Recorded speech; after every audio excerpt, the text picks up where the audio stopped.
I am quite heart broken. मेरा दिल टूट गया मेरा ये देख के, बिकॉज इतनी एक्सपेक्टेशन थी, मैं इतनी एक्साइटेड थी पहले 1-2 एपिसोड्स में कि यार सिनेमैटिक है, खूबसूरत है, स्क्रीन कितनी मज़े की है, इतने बड़े बड़े नाम इन्वॉल्व हैं. Look at the cast, look at the director, writer, everybody, they're big names. Regardless of whether you have issues or not with these people, they're huge names of the industry. Yeah. और उसमें ये कि यार आप देखते हैं फिर कहते हैं कि इतना रिसोर्स, टाइम, पैसा, वक्त सब ज़ाया.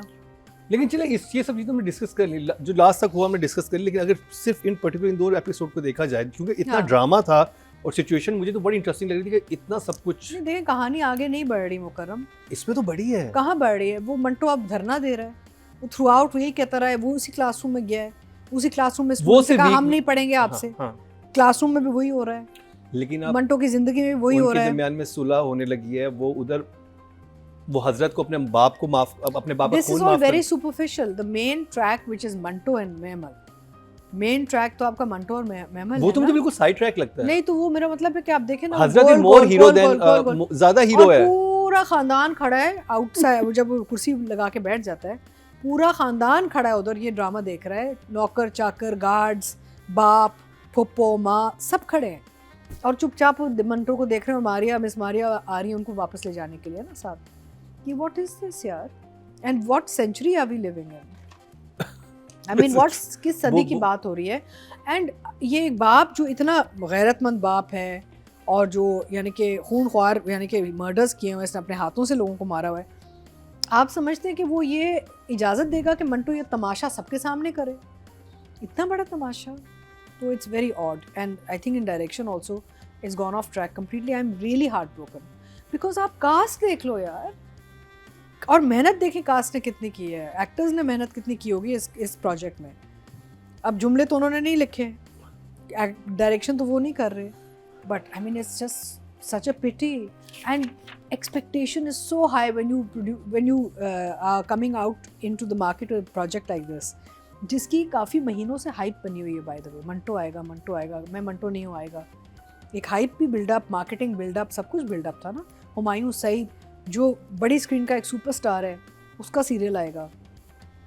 तो I think, I don't no, I wish मैं दिल से ये कह रही हूँ कि काश जितना ये ऑफ ट्रैक चला गया ना होता, क्योंकि अगर ये सुपर सक्सेसफुल हिट होता और कहानी मज़ेदार होती ना, तो सबसे ज़्यादा खुशी हमें ही होती. बट सक्सेसफुल तो है. This is it. Interval, washroom break. Writing direction, पता नहीं, मुझे लगता है राइटर डायरेक्टर का जो कॉम्बो डिजास्टर है इस वाले प्रोजेक्ट में ना, it's very unfortunate, because they have done a lot of work together before और उन्होंने अच्छा काम भी किया हुआ है. तो समझ में नहीं आ रही कि क्या हुआ है यहाँ पे. या तो इनकी कोई कम्युनिकेशन में कुछ गड़बड़ थी, या आई डोंट नो, बिकॉज अब इट्स वेरी हार्ड टू जज the direction based on where the story is going. Because frames तो बड़े अच्छे बन रहे हैं, लाइटिंग ठीक है, सब कुछ ठीक है, खूबसूरती है, माहौल है, सब कुछ है, लेकिन अब हम देख रहे हैं, इट्स लाइक वी बीइंग डम्बिफाइड. डम्बिफाइड एक वर्ड होता है जहाँ पे आप बिल्कुल ही, आपको यानी कि बिल्कुल ही बेवकूफ़ बनाया जा रहा है ना. अब भाई अगर मंटो इतना अपना बेहोश हो गया है, सेंसेस में नहीं है, वो अपने बार क्लासरूम में जाके बेइज्जती क्यों करवा रहा है? लीव ले ले, छुट्टी ले ले, घर जाए, रिजॉल्व करे. बार वो जाके बैठता है और बेइज्जत होता है अपने स्टूडेंट से. अब हियर स्टूडेंट्स ऐसे कौन करता है? And here also Manto is looking like such a ridiculous retarded character. I mean, Manto is looking just obnoxiously ridiculous, you know. आप कहते हैं कि यार ये हमें क्या दिखाया जा रहा है? इस इंसान से मोहब्बत कोई क्यों करेगा? अच्छा, फिर वो बंदूक निकाल लेता है, उसकी वो टेंपल में वो गन रखता है लास्ट एपिसोड, याद? Last scene. Where did the gun come from? चलिए वो तो पता चल जाएगा, उससे कैसे अरेंज करेंगे. No, but still, अच्छा, there's 2 episodes left to go. जो एक बीच में एक वालिद आए थे इनके, और पता नहीं मिलियंस ऑफ डॉलर्स लेके चले गए. हाँ, वो वालिद थे, आए, ये भी पता चला, मिलियंस ऑफ डॉलर्स दे दिया उनको और मर गए, गायब हो गए, मर गए. But what was the point of this? What were we trying to say that oh he is got enough money now to marry this rich girl? No, maybe आगे काम आए. अच्छा, एक और बात मुझे बहुत अजीब लगी, मोहम्मद अहमद साहब जो थे, वो जिस वक्त वो जेल के अंदर है, उस वक्त उन्होंने जस्टिस वाला पूरा प्रोटेस्ट किया. उसके बाद जब वो रहा हो गया, फिर वो कह रहे कि बस, वो कहते हैं कि अब आप प्रोटेस्ट नहीं कर रहे.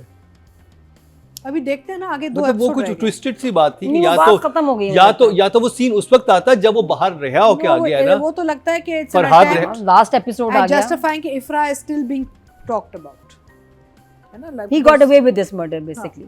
बट 2 एपिसोड, ये लास्ट 2 एपिसोड्स पे देखते क्या होता है, because what was the point of Manto's father coming in, वो नहीं समझ आई व्हाई। अच्छा, फरहाद का रिएक्शन भी आपने नोट किया, मिसिंग है। देयर इज नो सीन कि जब उसको पता चला हो कि मेहमद से शादी हो रही है उसकी, और उसकी खुशी और वो कुछ भी नहीं है, ढोल ढमक्का हुआ देयर इज अ खत्म। लॉट ऑफ गैप्स बहुत है, और वो एक होटल में जा रहे हैं। एक तो स्टोरी टेलिंग में गैप्स बहुत हैं, और एक डायरेक्शन और ये जो ऑन सेट जो है गैप्स बहुत है। कोई बात नहीं, हम बहुत- नींद की गोली खा के ना सो जाएंगे सो जाएंगे, जब उठेंगे तो ठीक- सब ठीक हो बस जाएगा। एक हफ्ता और।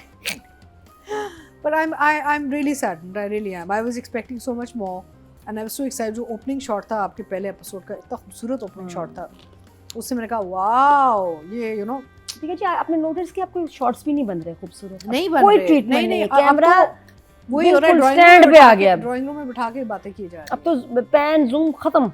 हाँ, there's बहुत यानी कि डिक्लाइन आया है बहुत सख्त किस्म का। So numbers 6 performing well, उन्होंने बहुत अपनी डायलॉग डिलीवरी उसकी बहुत अच्छी है, एंड देखिए actors only as good as the script ना, तो जो काम उनको दिया गया है वो पूरा निभा रही है, वो अपना परफॉर्मेंस भी अच्छा कर रही हैं, मुख्तलिफ किरदारों के साथ मुख्तलिफ इमोशंस भी उसके अच्छे नज़र आ रहे हैं, but it's a limited character because of the flaws in the script. So I will give Sajal an 8, and Asif साहब who is a senior very experience actor, again उनके वो फ्लॉज ही हैं कैरेक्टर के अंदर, तो वो कहाँ तक जाएंगे, इससे आगे उनका कैरेक्टर बढ़ा ही नहीं है, कोई जगह ही नहीं मिली जहाँ पे वही कुड ग्रो ना, डेवलपमेंट ही इसकी स्टंटेड है इस कैरेक्टर की. I will give him a 7. Yeah. Mahina ji, I totally agree with Ateeqa कि प्रॉब्लम परफॉर्मेंस में नहीं है, सिचुएशन और स्क्रिप्ट में प्रॉब्लम है. सो जो आपको लाइनें दी जा रही हैं वो तो ये लोग अपनी तरफ से बेचारे निभा रहे हैं. इट्स जस्ट दैट हम जो हमारे पास आ रही हैं, we just find a ridiculousness in them or something funny in them which was not supposed to be there. So I think Sajal has done a good job. She has I think that scene with her and the brother was very good. I think her scene with the mother was very good.